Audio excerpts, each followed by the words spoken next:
Hello दोस्तों, welcome to sleepy classes. तो आज के प्रीमिक्स के सेशन में हम 5 इंपॉर्टेंट क्वेश्चंस डिस्कस करेंगे जो कि recently conducted all India mock test में से निकाले गए हैं। तो आइए शुरुआत करते हैं। बस शुरुआत करने से पहले एक छोटी सी पीस ऑफ इंफॉर्मेशन आप सभी के लिए जो कि 2024 के लिए प्रिपेयर कर रहे हैं कि स्लीपी क्लासेस द्वारा संभव 2.0 प्रीलिम्स क्रैश कोर्स का लास्ट बैच ऑलरेडी लॉन्च कर दिया जा चुका है। एनवायरमेंट की लाइव क्लासेस वहां पर कंडक्ट की जा रही हैं। तो वैल्यू एडिशन के तरीके से आपको यहाँ पर प्रैक्टिस क्वेश्चंस, एफएलटीज प्रोवाइड किए जा रहे हैं। बोनस फीचर्स में आपके स्पेशल क्लासेस यहाँ पर कंडक्ट की जा रही हैं। तो डिटेल्स आपके सामने हैं। डेफिनेटली इस बैच में एनरोल कीजिए एंड अपनी 2024 की प्रिपरेशन को और बेहतर बनाइए। चलिए तो शुरुआत करते हैं पहले क्वेश्चन के साथ। शुगर केन प्रोडक्शन से रिलेटेड यहाँ पर सवाल पूछा गया है। 2 स्टेटमेंट्स दी गई हैं। कौन कौन सी स्टेटमेंट्स करेक्ट हैं वो आपसे डायरेक्टली पूछा जा रहा है। तो फैक्ट बेस्ड क्वेश्चन है। पहले में कह रहे हैं कि उत्तर प्रदेश प्रोड्यूस करता है more sugar cane than Maharashtra and area under जो कल्टीवेशन है शुगर केन का वो ग्रेजुअली इंक्रीजिंग स्टेट पर देखने को मिला है सिंस फाइनेंशियल ईयर 2016। तो ये 2 स्टेटमेंट्स है। थोड़ा सोचिए और करेक्ट आंसर यहां पर मार्क कीजिए। तो बेसिकली जो एरिया अंडर कल्टीवेशन है शुगर केन का, तो फाइनेंशियल ईयर 2016 से इंक्रीजिंग स्टेट यहां पर नहीं देखने को मिला है। इंक्रीजिंग ट्रेंड यहां पर देखने को नहीं मिला है। थोड़ी सी फ्लक्चुएशंस देखने को मिली जिसकी वजह से ये स्टेटमेंट हमारी इनकरेक्ट है। बट फर्स्ट स्टेटमेंट बिल्कुल करेक्टली यहां पर मेंशन की गई कि जी हां, उत्तर प्रदेश ज्यादा शुगर केन आपका प्रोड्यूस करता है देन द महाराष्ट्र। राइट। तो सबसे पहला आपके लिए होमवर्क आज क्या है कि कमेंट बॉक्स में बताइए कि शुगर केन की प्रोडक्शन के लिए किस प्रकार की एग्रोक्लाइमेटिक कंडीशंस वहां पर चाहिए होती है। ठीक है जी। तो पहली स्टेटमेंट करेक्ट होते हुए ए ऑप्शन यहां पर करेक्ट ऑप्शन है। तो अगेन फैक्ट शीट आपके लिए इंपॉर्टेंट कि किस प्रकार का प्रोडक्शन देखने को मिला स्टेट वाइज। और 2017 से लेकर 2000 हम यहां पर 22-23 की यहां पर बात करें तो उत्तर प्रदेश यहां पर रैंक होल्ड करता है, फर्स्ट रैंक 44.78 जो प्रोडक्शन हो रही है ओवरऑल इंडिया में, उसमें से इतना शेयर यहां पर देखने को मिल रहा है। Then comes your Maharashtra, then comes your Karnataka.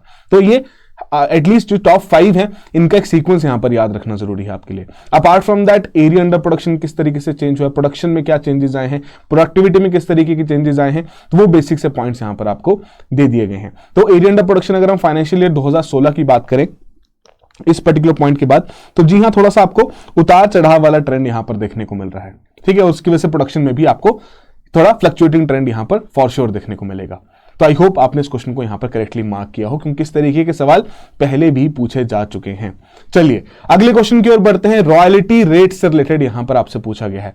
कुछ स्टेटमेंट दी गई हैं, बताना है इनमें से कौन सी एक ऐसी स्टेटमेंट है जो कि इनकरेक्ट है। ठीक है जी, कि which of the following statement is incorrect with respect to royalty rates in India. तो यहां पर आपकी 3 स्टेटमेंट्स हैं। पहले में कह रहे हैं जो आपकी मिनरल रॉयल्टी है इकोनॉमिक रेंट है which is due to government in exchange for the right to extract mineral substances. Second कह रहे हैं तो ताकि लोकल बैटरी इंडस्ट्री को स्टिमुलेट किया जा सके, इंडियन एलिमिनेट की है royalty fees on lithium mining ताकि जो प्रोडक्शन कॉस्ट से यहां पर कम किया जा सके। और थर्ड स्टेटमेंट पे कहा जा रहा है, सी स्टेटमेंट में कहा जा रहा है कि यदि एलिवेटेड रॉयल्टी बर्डन्स रहेंगे तो उसकी वजह से माइनिंग प्रोजेक्ट्स में आपकी शायद इन्वेस्टमेंट बेटर होना देखी जा सकती है। तो 3 स्टेटमेंट से थोड़ा सोचिए और करेक्ट ऑप्शन यहां पर मार्क कीजिए। तो इनकरेक्ट स्टेटमेंट यहां पर आपको फाइंड करनी थी कि which one of the following is incorrect. तो पहली बात, ये जो आपके रॉयल्टी रेट्स हैं बेसिकली है क्या चीज कि जब भी आपके द्वारा माइनिंग की जाएगी सरकार आपको अलाउ करेगी यहां पर माइनिंग करने के लिए, कंपनीज को अलाउ करेगी, तो कंपनीज को वहां पर कुछ ना कुछ रॉयल्टी सरकार को पे करनी है। ठीक है। एक तरीके का रेंट है जो कि वो सरकार को पे करेंगे, जिसके चलते सरकार उन्हें यहां पर राइट दे रही है कि जी हां आप इस प्रकार के मिनरल सब्सटेंसेस को एक्सट्रैक्ट कर सकते हैं। सेकंड जो यहां पर बात की जा रही है कि भैया लोकल बैटरी इंडस्ट्री को स्टिमुलेट करने के लिए, जो कि बहुत क्रूशियल होने वाला आने वाले 5 से 10 सालों में, क्योंकि जिस तरीके से यहां पर ईवी सेगमेंट या आपकी कंप्लीटली रिन्यूएबल एनर्जी को प्रमोट किया जा रहा है, तो उस केस में जो आपकी स्टोरेज की समस्या है उसे रिजॉल्व करने के लिए हमारी बैटरी इंडस्ट्री को थोड़ा ग्रो करना पड़ेगा। बट इसके लिए यहां पर आपकी लिथियम माइनिंग पर रॉयल्टी फीस एलिमिनेट नहीं की गई है। रिसेंट करंट अफेयर बेस्ड सवाल आपसे पूछा गया था। ठीक है। तो यही आपकी बी स्टेटमेंट इनकरेक्ट हो जाती है। अब वो खुद ही सोचिए कि अगर सरकार यहां पर बहुत ज्यादा रॉयल्टी रेट्स चार्ज करेगी तो उस केस में माइनिंग कंपनीज के लिए मुश्किल हो जाएगा अपना प्रॉफिटेबिलिटी यहां पर इंश्योर करना। ठीक है। जिसकी वजह से फर्दर इन्वेस्टमेंट भी हमें कम देखने को मिलेगी। तो उसके हिसाब से सी ऑप्शन हमारी यहां पर करेक्ट ऑप्शन है। तो सिंपली अगर आपको रॉयल्टी रेट्स क्या होते हैं उसके बेसिस पर भी अगर आपको पता रहता, कॉन्सेप्ट का आइडिया रहता या स्टेटमेंट के बारे में पता रहता, तो ए और सी स्टेटमेंट तो आप यहां पर करेक्ट मार्क कर सकते थे। फिर बात वही थी कि अगर करंट अफेयर के बारे में पढ़ा था कि भैया लिथियम माइनिंग के ऊपर भी यहां पर रॉयल्टी रेट्स लगा दी गए हैं, तो उस बेसिस पर आपको पता रहता कि बी स्टेटमेंट आपकी इनकरेक्ट है। तो उसी के आधार पर बी आंसर करेक्ट ऑप्शन है। तो बेसिकली गवर्नमेंट ठीक है, जो आपकी सॉवरन ओनर है वो रिसीव करती है royalty payments for allowing the extraction of mineral resources. तो जितने भी रेट्स हैं आपके MMDR एक्ट, जो आपका minerals and mines development and regulation act है 1957 का, उसके हिसाब से यहां पर रखे जाते हैं। तो एड वैलोरम बेसिस पर भी रहता है कि भैया as a percentage of sale price of the mineral, या फिर स्पेसिफिक रेट कि कितना अमाउंट वहां पर एक्सट्रैक्ट किया जा रहा है उसके हिसाब से यहां पर किया जाए।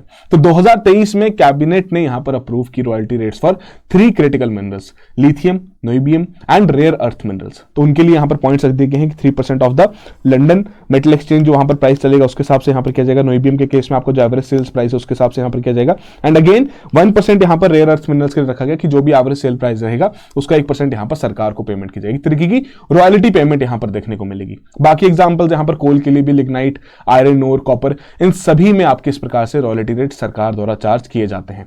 एड वैलोरम मैं पहले बताता हूं कि जितना सेल प्राइस है उसका एक पर्टिकुलर परसेंटेज यहां पर पे किया जा रहा है। स्पेसिफिक रेट कि जितनी एक्सट्रैक्शन की जाएगी उसका एक पर्टिकुलर फिक्स्ड अमाउंट कि भैया 1 टन के लिए इतना पर्टिकुलर रेट यहां पर पे किया जा रहा है सरकार को। तो इस प्रकार से हम मोस्टली एड वैलोरम बेसिस पर यहां पर रॉयल्टी रेट्स पे करते हुए देखने को मिलते हैं, जो माइनिंग कंपनीज पे करती हैं सरकार को, राइट। तो आई होप ये पर्टिकुलर क्वेश्चन भी आपने यहां पर मार्क किया हो। चलिए आगे बढ़ते हैं। माफी चाहूंगा, ये रेवेन्यू और कैपिटल रिसीट से रिलेटेड सवाल नहीं है। क्वेश्चन यहां पर डेप्रिसिएशन ऑफ रुपी से रिलेटेड कि इनमें से कौन से ऐसे फैक्टर्स हैं which can cause depreciation of rupee, कि रुपी को डेप्रिशिएट कर सकते हैं। पहला क्या कह रहे हैं, कैपिटल फ्लाइट हो रही है इंडिया से। सेकंड में कह रहे हैं भैया जो आपका करंट अकाउंट डेफिसिट है वो बढ़ता जा रहा है। थर्ड में कहा जा रहा है कि भैया आपके इंपोर्ट्स कर्व किए जा रहे हैं of the non essential goods. And fourth में कह रहे हैं कि राइजिंग क्रूड ऑयल प्राइसेस। तो इन 3-4 फैक्टर्स में से कौन से एक आपके ऐसे फैक्टर्स हैं जिनकी वजह से डेप्रिसिएशन यहां पर रुपी की हो सकती है। तो 4 कोड्स दिए गए, थोड़ा सोचिए और सिंपल से क्वेश्चन को यहां पर आंसर कीजिए।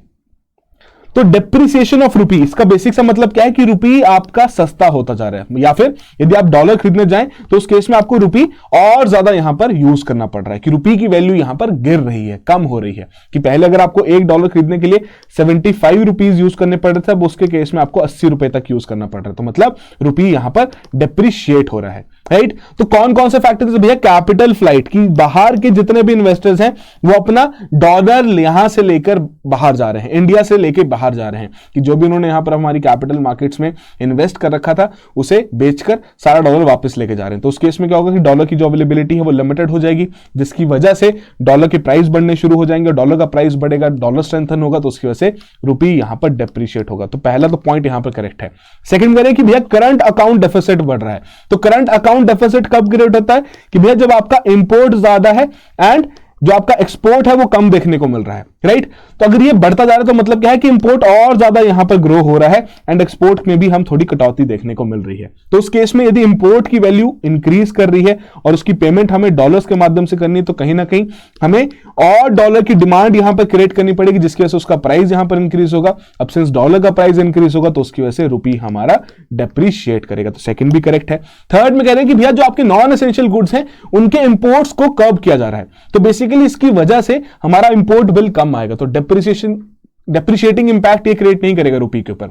हालांकि एक तरीके का एक मेजर यहां पर लिया जा सकता है रुपी के डेप्रिसिएशन को रोकने के लिए, या फिर जो आपका करंट अकाउंट डेफिसिट बढ़ता जा रहा है उस केस में कि यार जो आपके नॉन एसेंशियल गुड्स हैं उनके इंपोर्ट्स को थोड़ी देर के लिए यहां पर रोक दिया जाए, ठीक है, थोड़ी रोक लगा दी जाए, ताकि आपकी रुपी की वैल्यू भी थोड़ी स्टेबल हो जाए। एंड अपार्ट फ्रॉम दैट जो आपका बढ़ता हुआ इंपोर्ट बिल है हम उसे भी स्टेबलाइज कर सकें, करंट अकाउंट डेफिसिट को भी थोड़ा नैरो कर सकें, ठीक है। तो थर्ड यहां पर आपका ये एप्लीकेबल नहीं है कि इसकी वजह से तो यहां पर डेप्रिसिएशन नहीं होगी, ये शायद थोड़ा डेप्रिसिएशन को रोक पाएगा, ठीक है जी। अपार्ट फ्रॉम दैट जो क्रूड ऑयल के प्राइसेस यदि वो बढ़ते हुए देखने को मिल रहे हैं, तो अगेन हमारी जितनी भी मेजॉरिटी ऑफ जो हमारी डिमांड रहती है क्रूड ऑयल की वो इंपोर्ट के माध्यम से यहां पर पूरी होती है। तो भैया यदि इंपोर्ट बिल यहां पर बढ़ता है बिकॉज क्रूड ऑयल के प्राइसेस बढ़ रहे हैं, तो उस केस में अगेन डॉलर की डिमांड बढ़ेगी, डॉलर की डिमांड बढ़ेगी तो उसकी वजह से डॉलर हार्डन होगा एंड उसकी वजह से रुपी यहां पर डेप्रिशिएट होना शुरू हो जाएगा। तो first, second and fourth correct option है। सिंपल सा क्वेश्चन था, तो आई होप आपने इसको काफी इजीली यहां पर आंसर कर लिया होगा, ठीक है। तो वही पॉइंट्स आपको स्टेप बाय स्टेप प्रोसेस में यहां पर समझाए गए, एक बार आप इसे गो थ्रू कर सकते हैं अपनी एक्सप्लेनेशन को, आपको इजीली सारे पॉइंट्स यहां पर समझ में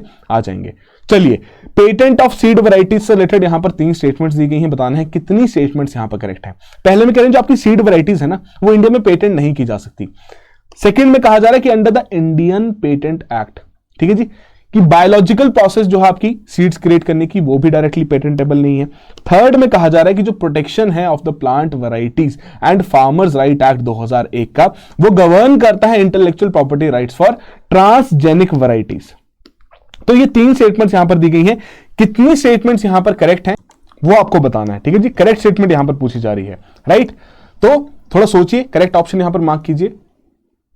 तो बेसिकली सीड वैरायटीज बिल्कुल सही कहा गया है, इंडिया में पेटेंट नहीं की जा सकती, ठीक है जी। एंड अपार्ट फ्रॉम दैट जो हमारा इंडियन पेटेंट एक्ट है वो ना ही बायोलॉजिकल प्रोसेस जो जिसके चलते आपकी सीड्स क्रिएट की जा रही है उसे भी हम डायरेक्टली पेटेंटेबल नहीं कर सकते, ठीक है। अपार्ट फ्रॉम दैट जो पर्टिकुलर राइट एक्ट है जो आपका protection of plant varieties and farmers rights act है 2001 का, इसके द्वारा डेफिनेटली यहां पर इंटेलेक्चुअल प्रॉपर्टी राइट्स जो आपके ट्रांसजेनिक वैरायटीज के, ट्रांसजेनिक वैरायटीज कौन सी हुई कि भैया जिसमें आपकी डीएनए में चेंजेस लाए जा रहे हैं कि एक फॉरेन एलिमेंट वहां पर ऐड किया जा रहा है ताकि उस वैरायटी को और बेहतर बनाया जा सके, ठीक है। जो आपकी जेनेटिकली मॉडिफाइड जो आपकी वैरायटीज रहती हैं तो उनके जो इंटेलेक्चुअल प्रॉपर्टी राइट्स हैं वो डेफिनेटली इसी एक्ट के आधार पर यहां पर गवर्न किए जाते हैं। तो तीनों की तीनों स्टेटमेंट्स करेक्ट थी जिनके आधार पर सी ऑप्शन हमारी यहां पर करेक्ट ऑप्शन है, राइट। तो ये करेक्ट स्टेटमेंट यहां पर पूछी गई है, मैंने आपको पहले मेंशन कर दिया था।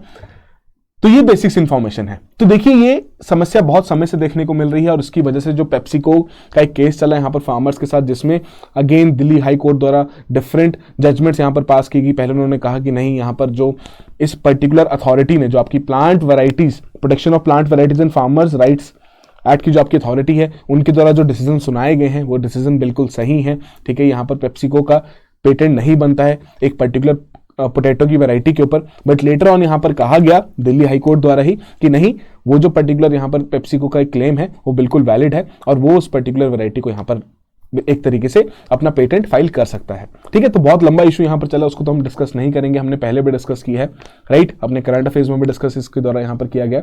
बट आपके लिए होमवर्क क्या है कि वो कौन सी पेप्सिको की वैरायटी जिसके ऊपर इतना ज्यादा केस यहां पर चल रहा है, तो अगर आपको पता है तो कमेंट बॉक्स में जरूर यहां पर मेंशन कीजिए। बाकी नेसेसरी इंफॉर्मेशन आपको सभी यहां पर प्रोवाइड कर दी गई है कि इंडिया में जो आपके प्लांट पेटेंट्स हैं they are not granted to individuals, कि सेक्शन 3 जो आपका पेटेंट एक्ट 1970 का वो बार करता है seeds, varieties as well as जो आपकी species of the plants and biological processes जिनके चलते उनकी प्रोडक्शन या फिर प्रोपगेशन की जा रही है, ठीक है जी, from being included with in the meaning of inventions, कि एज एन इन्वेंशन इसे ट्रीट नहीं किया जाएगा, किसी भी तरीके की ऐसी स्पीसीज को, किसी भी तरीके की ऐसी वैरायटीज को, किसी भी तरीके के ऐसे सीड्स को और उनकी जो बायोलॉजिकल प्रोसेस है उनकी क्रिएशन के लिए भी, ठीक है। तो वही पॉइंट आपको यहां पर ध्यान में भी रखना है। हाउएवर जो नई प्लांट वैरायटीज यहां पर तैयार की जा रही हैं, ठीक है, न्यू प्लांट वैरायटीज एंड जो राइट्स हैं यहां पर प्लांट ब्रीडर्स के, वो यहां पर as per this particular act यहां पर सेफगार्ड किए गए हैं, ठीक है जी। तो उसी के हिसाब से यहां पर क्लैरिफिकेशन भी सरकार द्वारा दी गई है अपनी आईपीआर पॉलिसी 2016 में कि जो आपका ये पर्टिकुलर एक्ट है यही यहां पर इंटेलेक्चुअल प्रॉपर्टी राइट्स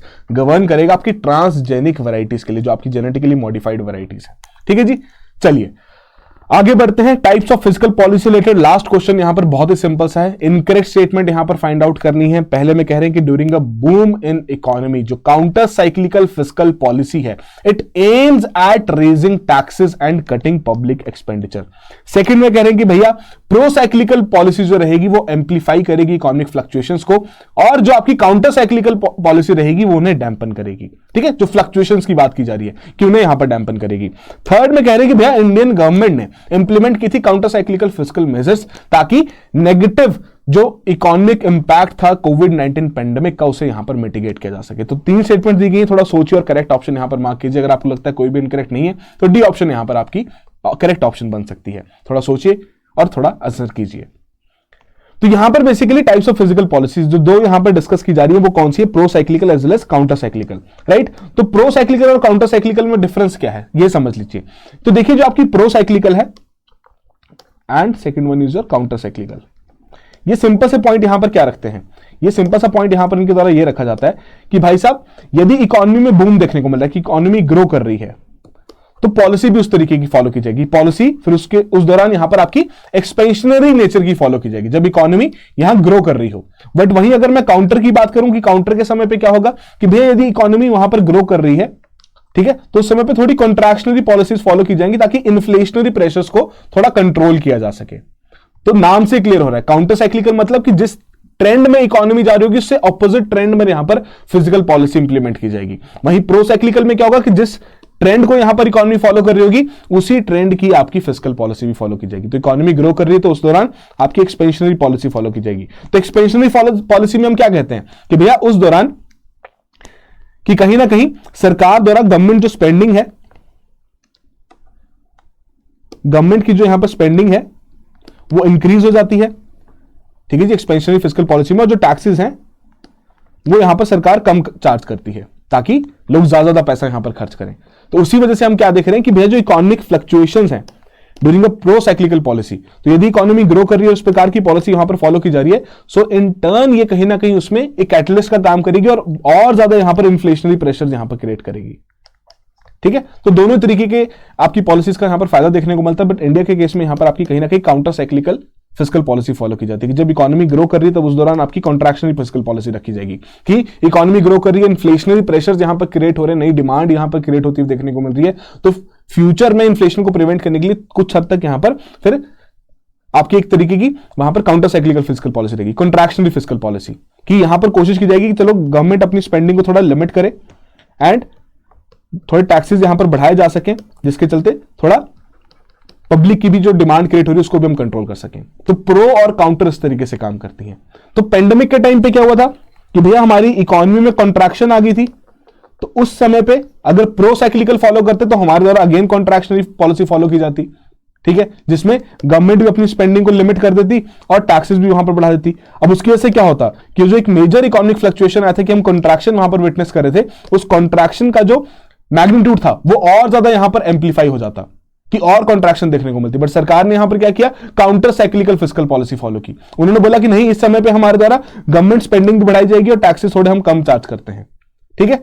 तो उस प्रकार से फिर यहां पर हमने देखा कि हम दोबारा रिवाइव भी कर पाए, ठीक है। तो उस हिसाब से अगर हम देखें कि कहीं ना कहीं during a particular boom in economy जो आपकी काउंटर साइक्लिकल फिस्कल पॉलिसी है उसके चलते टैक्सेस रेज किए जाएंगे, पब्लिक एक्सपेंडिचर कट किया जाएगा। तो बिल्कुल सही बात रखी गई है कि अगर बूम चल रहा है इकोनॉमी में और काउंटर साइक्लिकल फॉलो की जा रही है कि साइकिल को काउंटर कर रही है कि बूम चल रहा है तो हमारे द्वारा थोड़ी कॉन्ट्रैक्शनरी टाइप की फिस्कल पॉलिसी फॉलो की जाएगी, तो उसके हिसाब से पहली स्टेटमेंट करेक्ट है। प्रो साइक्लिकल का बिल्कुल सही है कि भैया उसकी वजह से आपकी जो इकोनॉमिक फ्लक्चुएशंस है वो कहीं ना कहीं उसे एम्पलीफाई करता है। काउंटर साइक्लिकल उस पॉलिसी को कहीं ना कहीं उन फ्लक्चुएशंस को वहां पर डैम्पन करता है। वहीं सी ऑप्शन भी करेक्ट है कि भैया उस हिसाब से भारत सरकार द्वारा काउंटर साइक्लिकल फिस्कल मेजर्स यहां पर इंप्लीमेंट किए गए थे कोविड-19 पेंडेमिक के दौरान, जिसके चलते तीनों स्टेटमेंट्स करेक्ट हैं और डी ऑप्शन हमारी यहां पर फिर करेक्ट ऑप्शन बनती है। तो वही पूरे पॉइंट्स आपको यहां पर मेंशन भी किए गए हैं, ठीक है।